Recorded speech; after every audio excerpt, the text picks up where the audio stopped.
Eamon Khan here for Seconds Out with Frank Warren. Frank, good to see you in Liverpool. A homecoming for Nick Ball after winning his world title at the second attempt, although a lot of people have contention that he won it the first time round. Ronnie Rios is the opponent. Talked about landing Ronnie Rios as the opponent for Nick Ball. Yes, he fancies American, got a lot of experience, and I think it's the perfect fight for Nick's homecoming. With Nick, I hope it is. There was a little bit of conversational rumour that Jazza Dickens might be in the opposite corner. If Jazza had racked up a couple of... He's not had, I think he's coming up with a couple of losses, isn't he? Yeah. So they won't consider that. But it weren't going to happen, so that's it. Yeah, had he racked up a couple of wins, would it have been like the perfect opponent or Liverpool? I don't really know, because I never had any conversations with Jazza. But you've got another Fury as well too on the undercard, in the form of Walter Fury, adding to the lineage there. The Furies just must take a liking to you, Frank. Yeah, I think they do. He's a nice guy, Walter, and he can fight a bit, so I'm looking forward to seeing him. I didn't get to the last show because I was abroad, but I'm looking forward to seeing him in action. With Nick, there's a feeling that a lot of kind of the older Liverpool fighters are kind of on the way out. Last few fights, there's an opportunity for Nick to really kind of take the mantle here and really fly the flag for this area of boxing. Do you feel like Nick can be that guy to really push back the area of Liverpool back to the top? I really do. I think they're really. There's no doubt about it. Up here, it's a hotbed, and we work very hard along with Paul and the other guys up here. And there's some really good fighters, some excellent fighters. He's based up here now, Dennis McCann as well.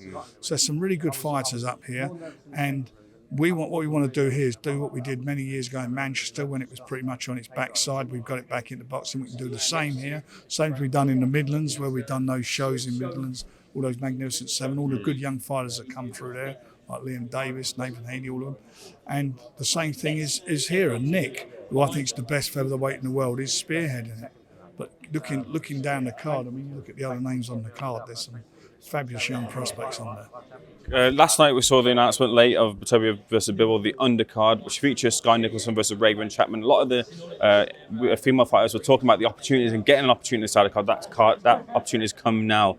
Was it a difficult process to get that fight on? Talk me through the rest of the card too. No, they've been desperate for us to put a women's fight together, and for me, they've probably got one of the best women's fights you can put together. You know, both of them, they're quality performers and operators, and I genuinely think there's going to be something special. It's historic, isn't it? It's the first women's fight, world title fight to take place in Saudi. I mean, that shows you where they're going. Big fight there on a rematch between Fraser Clark and Fabio Wardley. Who are you favouring that fight, Frank? I fancy Fabio because he's with us, and I really do fancy him. And I think it's going to be, again, it's a good rematch. It's a good fight, and I'm expecting that to set the place alight. There's been some spotlight as to what Chris Eubank Jr.'s next move would be. He features on the undercard against Kamel Zarameta. What do you think of that fight, Frank? It's okay as a fight. I'd much rather he was fighting Denzel Bentley, but he didn't want to know. I think you said to my colleague Danny Flexen that the interest in Hamza Shiraz Eubank Jr. fight might be there, but as a stepping stone for Hamza Shiraz. But now that he features on the Saudi cards, does that open the door a bit more? I don't know. We've offered him that fight, and he didn't want to know, or he priced himself out of it. You know, he's not like he's some youngster. He's next generation. He's 34 years of age, 35 this year. So, you know, there's some great domestic fights. You know, Denzel, as I just said, for Hamza, for him to fight one of them, but he doesn't want to know. As I hear, you've had a couple of important meetings, one in the form of Dereck Chisora. What happened in that meeting, and what's the fight future for Dereck? I haven't met him yet. We're meeting next week. He's away, so I'm seeing him next week, and we'll go through what his options are. Same as with Joe. Although Joe came to football me on Saturday, Joe's. We're going to sit down and make some decisions where he goes, what fights he's going to have, and. You know, I'm looking forward to seeing them both. Who knows? Might even get a rematch down the line. Who knows? Yeah, in the conversation in the locker room afterwards, you said, look, maybe the rematch wasn't an option, but do you feel that having the dust setting it could be? I don't, listen, it was such a tough fight for both of them. It was a tough fight. It was a bloody exciting fight. Everybody loved it, didn't it? It's probably one of the fights of the year, no doubt about that. Who knows? We'll see. We'll see what happens. I want to speak to them first before I discuss that publicly. But there's definitely some good fights to be made with them both. Some whispers of a good fight in the form of Martin Bakole versus Zhilei Zhang as well too. What's the likelihood of that one coming on the line?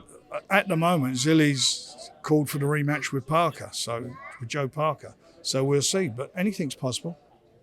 Would that rematch with Parker? Could that exist over in China? Would that be in Saudi? It could be. There's a lot of, again, we're in discussions, and I think over the next few weeks the dust will settle and we'll have some news for everybody. My colleague spoke to Johnny Nelson. He said that he gave his heavyweight rankings. I'd like to get yours in return, your thoughts on this. He placed Alexander Usyk as number 1, Anthony Joshua at number 2, and Tyson Fury at number 3. So AJ above Fury. Your thoughts on that? I don't agree with that. Obviously, I think you've got to give Usyk number 1 because he got the decision. Tyson number 2, and we'll find out if AJ will be number 3 on the 21st of September after he gets out, if he gets out of the ring, or when he gets out of the ring, after his fight with Daniel Dubois. A lot of the conversations around that fight has been about, who hits the hardest and whoever lands the cleanest. But I just wonder if the boxing IQ of both fighters have been overlooked here. These two fighters aren't. That's obvious. I mean, it's not about who hits the hardest. It's also who hits the hardest and who can take the shot. And I mean, how do you determine that? I mean, you look at all of those fighters. They've all been hurt in fights. I mean, no doubt about it. I thought it was a legal blow, but you see that Usyk got hurt by Daniel. You see that Tyson obviously got hurt by Usyk, and he got caught a couple of times, but got off the floor to show what his chin's all about and his resilience and come back into fights. Seen AJ get stopped in fights. I've seen Daniel get stopped. Although, I mean, the eye injury he had against Joe Joyce, I mean, that was a different, well, for me, you can't count it as a knockout. But they've all, these guys are, they're all, if they all fought each other, they're all great fights because they're good fighters. They're exciting fighters, all of them. And you've got to add Zhang in there. I mean, who would you fancy out of Zhang and AJ? I mean, he's a tough sod, and he certainly got it together in the last fight, didn't he? Do you feel that the more pressure is on AJ to get the victory here? He's the veteran here. He's the one who's done it twice here beforehand. And absolutely. He's the favourite. I want him to be the favourite. Let him be the favourite. And let Daniel go out there, and I don't want him, if he's gone into his last 2 fights as the underdog, so keep it going like that because he's performing as an underdog. He's boxing extremely well and doing the business. A couple of final quick things from me, Frank. We saw a conversation on the Stomping Ground with Turki Al-Sheikh. He said, look, regardless of the results in the Fury match and the AJ match, we want to get Fury versus AJ. Is that direction the one you're pulling in as well? Well, I think it's a fight everybody wants to see, but let's see what happens. Let the dust settle between the fights, and after those, we'll know where we are. Very lastly, because of the Saudi season influence there, I just wonder, have Queensberry ever had conversations about any direct investment and potentially, having that further relationship with Saudi Arabia and Turki Al-Sheikh? Has that ever been on the table at all? We're happy with the way everything is at the moment. Fair enough, Frank. Appreciate it. Thanks for SecondsOut.